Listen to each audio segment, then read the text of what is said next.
modus atau rahasia para orang-orang atau jasa pemutihan BI checking ataupun jasa penghapusan slik OJK dan lain sebagainya tanpa harus membayar hutang, maka slik OJK teman-teman katanya bisa bersih. Assalamualaikum warahmatullahi wabarakatuh. Di video kali ini saya akan membahas, jadi ada beberapa orang atau oknum ya dalam tanda kutip yang ingin menyebarkan atau mempromosikan bahwa dia itu bisa dan mereka mempunyai jasa untuk menghapus data pinjol, mempunyai jasa untuk pemutihan BI checking, di mana ini merupakan banyak orang yang mengincar. Dan mungkin teman-teman yang nonton video ini juga ingin tahu ya teman-teman, karena banyak orang yang tertarik dan banyak orang yang terjerat masalah di sana. Kenapa hal ini menjadi ya simple aja ya teman-teman, banyak kan saat ini banyak tuh nasabah yang gagal bayar di pinjaman online. Karena banyak, maka juga korbannya banyak juga ya teman-teman. Dan inilah menjadi kesempatan atau menjadi modus penipuan bagi oknum-oknum yang menawarkan jasa tersebut. Jadi teman-teman harus tahu ya, nggak ada yang bisa menghapus hutang kalian atau menghapus slik OJK teman-teman melalui jasa atau pihak ketiga atau orang dalam, meskipun itu dari OJK. Karena mereka mempunyai akses ke database data center pinjol, itu semuanya bohong ya teman-teman. Nah, di video kali ini saya sarankan teman-teman jangan percaya untuk oknum-oknum yang mempromosikan jasa hapus data pinjol atau jasa pemutihan slik OJK. Itu semuanya bohong teman-teman, dan itu nggak pernah ada ya. Dan sudah banyak korban yang sudah bayar tiba-tiba orangnya menghilang, dan setelah dicek ya masih ya slik OJK-nya itu masih bermasalah.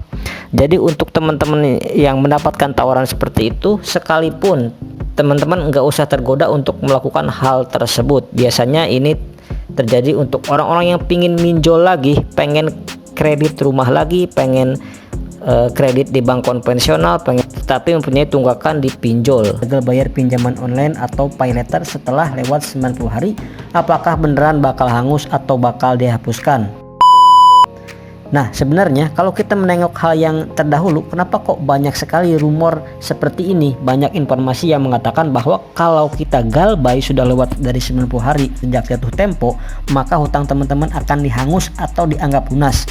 Nah, ini sebenarnya berawal dari adanya statement salah satu petinggi di OJK ya teman-teman, yang memang katanya sih pinjol tidak boleh mengganggu dan tidak boleh menagih lagi ketika lewat lebih dari 90 hari. Nah, sebenarnya ini bukan aturan baku atau aturan resmi, tapi lebih kepada yang memang kalau orang OJK yang ngomong, pastikan orang mikirnya akan menganggap ini menjadi sebuah informasi yang benar.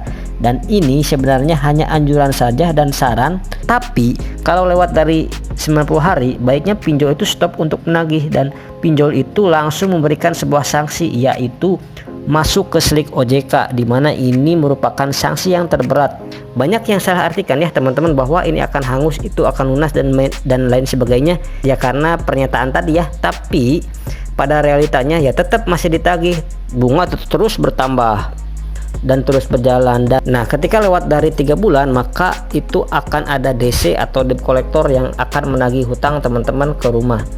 Artinya ini bukan aturan khusus yang mengatur akan hal tersebut. Mudah-mudahan informasi ini dapat mencerahkan teman-teman semuanya.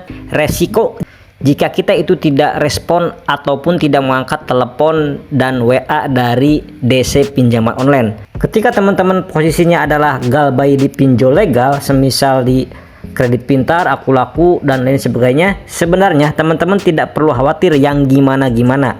Cuman memang ada beberapa resiko yang harus teman-teman pertimbangkan. Jika teman-teman tidak menanggapi dan tidak merespon WA atau telepon dari pinjol tersebut, nah ini perlu teman-teman ketahui, karena teman-teman harus catat baik-baik ya. Jika teman-teman menghubungi saudara teman-teman yang di luar kontak darurat, itu sebenarnya menjadi tanda tanya besar. Dari mana DC tersebut mempunyai data dari keluarga teman-teman?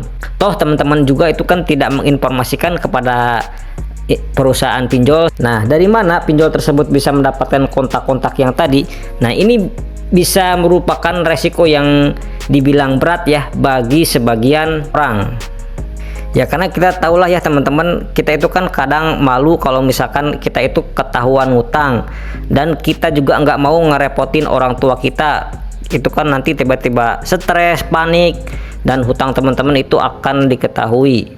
Jadi kalau memang DC ini terus-menerus menagih dengan orang yang berganti-ganti, ya udah abaikan aja, minimal teman-teman sudah merespon. Bahkan mungkin juga banyak yang menakut-nakuti ketika teman-teman gagal bayar atau telat bayar di pinjaman online seperti ini. Karena ya hak kita mau menjawab atau membalas itu kan tergantung kita ya teman-teman.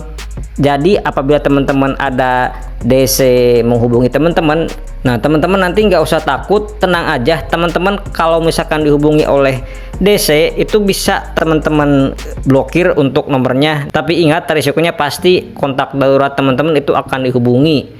Dan kalau pinjol itu pinjol legal ya teman-teman. Nah, sekian dulu di video kali ini, mudah-mudahan informasi ini bermanfaat untuk teman-teman semuanya. Saya pamit, wassalamualaikum warahmatullahi wabarakatuh.